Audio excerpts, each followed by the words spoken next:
Hi everyone, thanks for being with us on the Child Protection Party YouTube channel. I'm going to talk today about a very disturbing article that came out in the ABC in relation to a psychopathic principal, someone who the title actually was psychopathic rapist.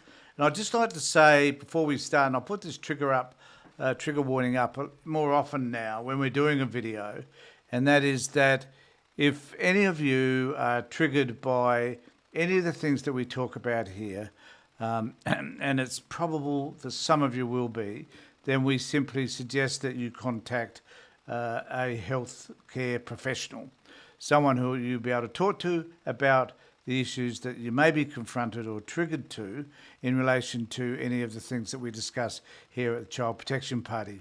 So please remember to keep yourself safe and contact someone. So we're going to talk today about a psychopathic rapist. Now, the primary issue here is that the systems that are expected to be in place around our education and our educators, I should say, is often left wanting.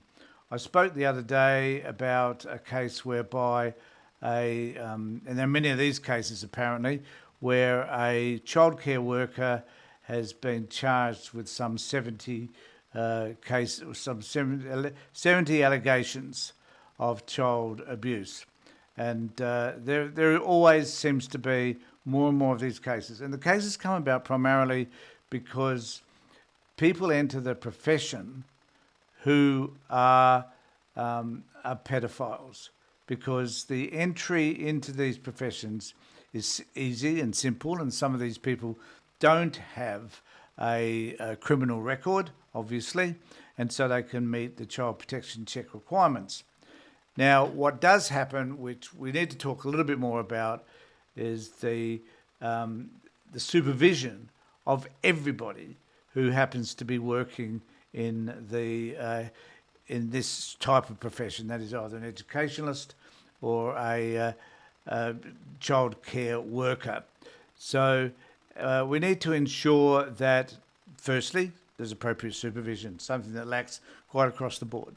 And then we need to ensure that if there are any allegations, they are properly investigated.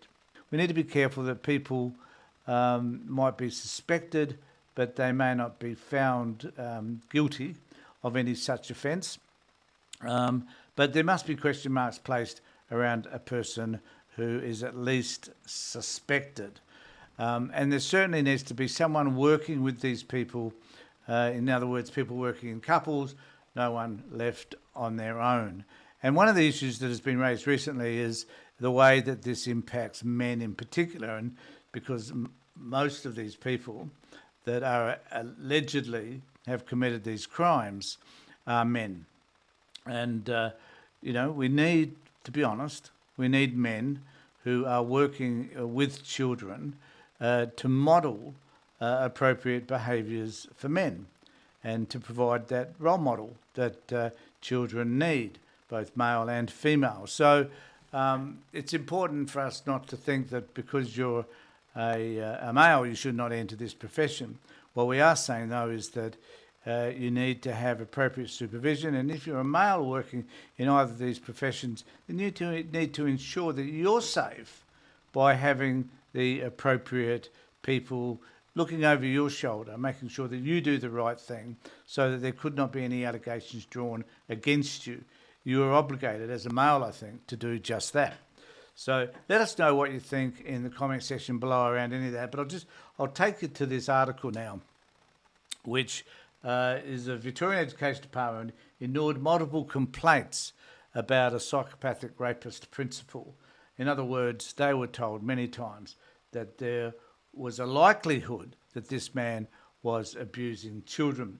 The Victorian Education Department ignored multiple reports of child sexual abuse by a government school principal described by one survivor as a psychopathic rapist, shuffling the man onto a series of new jobs even after one school banned him from its premises.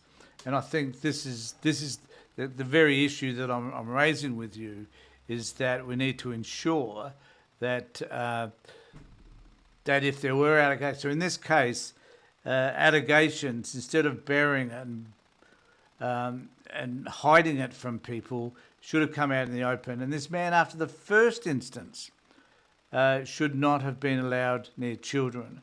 And as a result of the ignorance of the education system, this man continued to do the work that he did and continued to abuse children.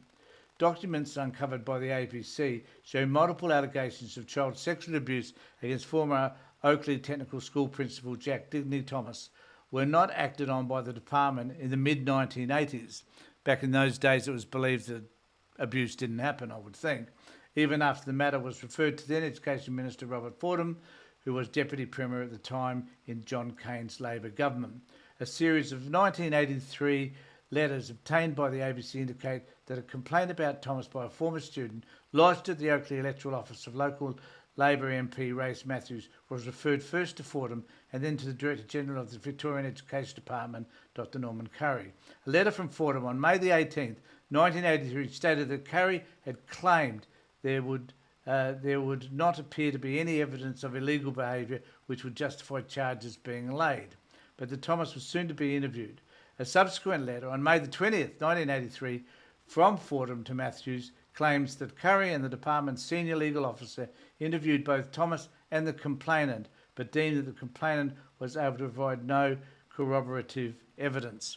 And I guess the issue is, and the issue that we all need to be mindful of, I think, is that what corroborative evidence do we need? Is it about someone just being vindictive or whatever? And, I guess we need to be mindful of the fact that someone could be laying a claim against another person and that claim may be vindictive in some way. But, should we then ensure that a person who has a career as an educationalist lose that opportunity simply because of these allegations? No, we shouldn't if they're unproven. But what we should do is to ensure that there's a period of extreme supervision placed over the person where the allegations have been laid, because that person should be suspect from that point on. And if that was the case in this case, then this person would not have gone on and continued to abuse other students. Let us know what you think in the comment sections below. And particularly, it's important to us that you subscribe to our channel, ring the bell for further notifications. Have a conversation in this community in the comment section below about all of these matters. What you think, what you agree with, what you may even disagree with.